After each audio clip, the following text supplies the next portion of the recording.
I want to pull this tweet from Libs of TikTok. Let's have the debate. Libs of TikTok highlights this guy who, she says, this doctor is giving advice, including medical advice, for another person to attempt an assassination against U.S. presidents. I don't want to highlight all of this, so I'm going to now move away from that post because I don't want it to, I think it's egregious. But one thing that I've noticed as of the past few days, and increasingly today, are classic liberals and centrists arguing that those of us who opposed cancel culture must be okay with those who advocate and call for violence. And this is the most frustrating thing.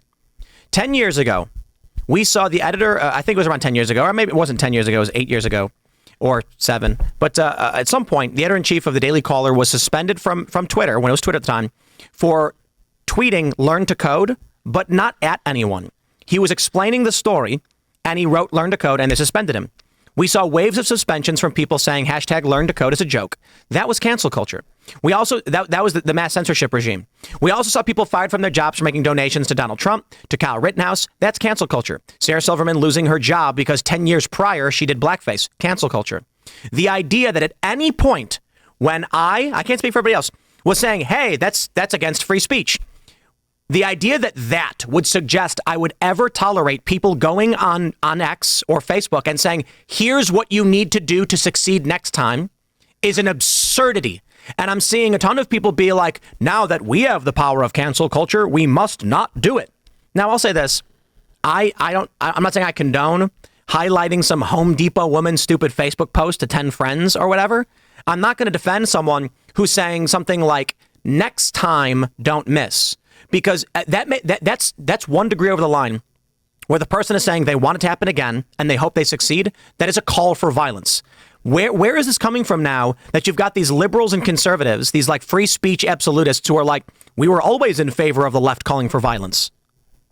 Yeah, I mean, imminent incitement to violence has never been constitutionally protected. It's always been outside the First Amendment. Certain kinds of stalking and harassment's also always been outside the First Amendment.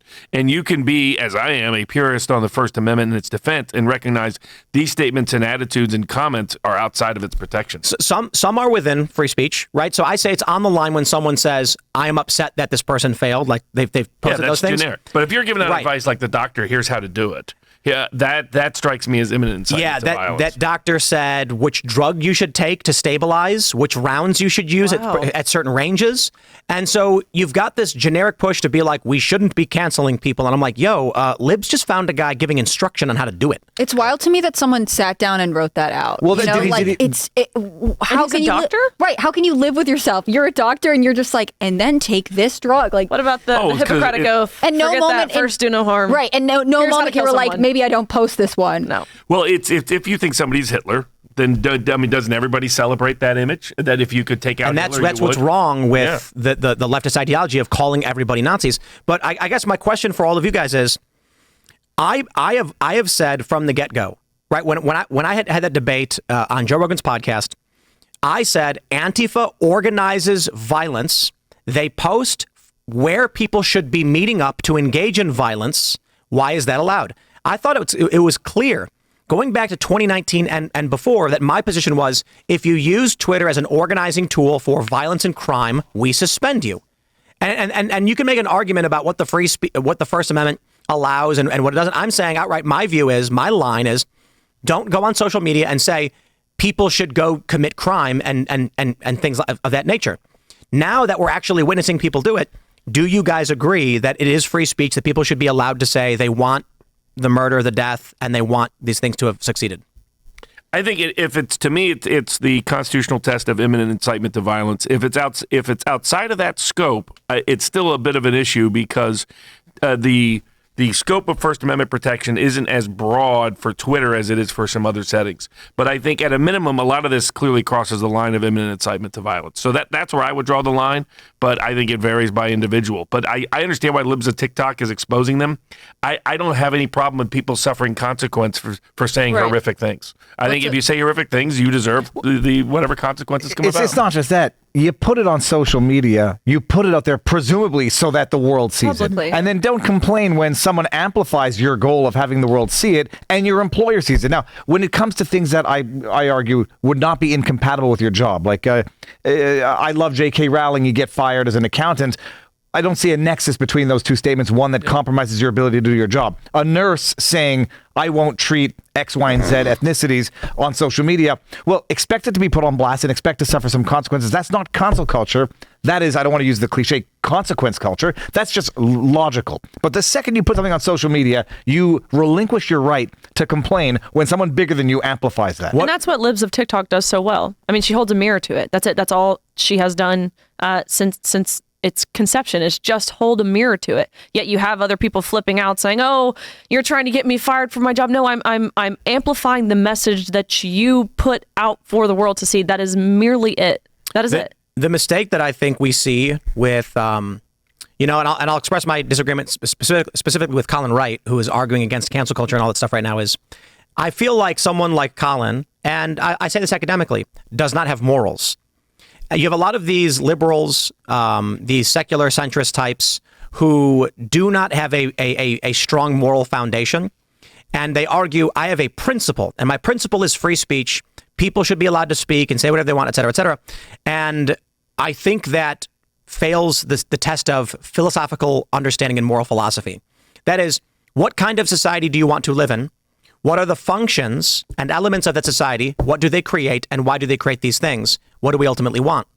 What I find with many of these centrist and classical liberal types is they just say, let people do whatever they want and mind their own business. But what do you get? You get two dudes in San Francisco engaging in oral activities on each other in front of children. And I think that crosses a moral line for the majority of Americans, who then stop and say, hey, wait a minute, that liberal proposition did not work out the way we thought it would. People who are allowed to free rein to do whatever they want will build a culture where they engage in egregious actions which cause harm to the rest of us. So my view is simply this.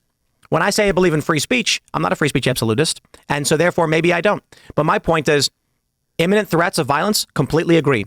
However, when it comes to social media, I've always said, I think it's fair if a social media platform says we draw the line on someone advocating for murder, death, glorifying it. Elon Musk agrees. Yep. Elon Musk said you can't glorify death, murder, and violence, and took down one of Destiny's posts.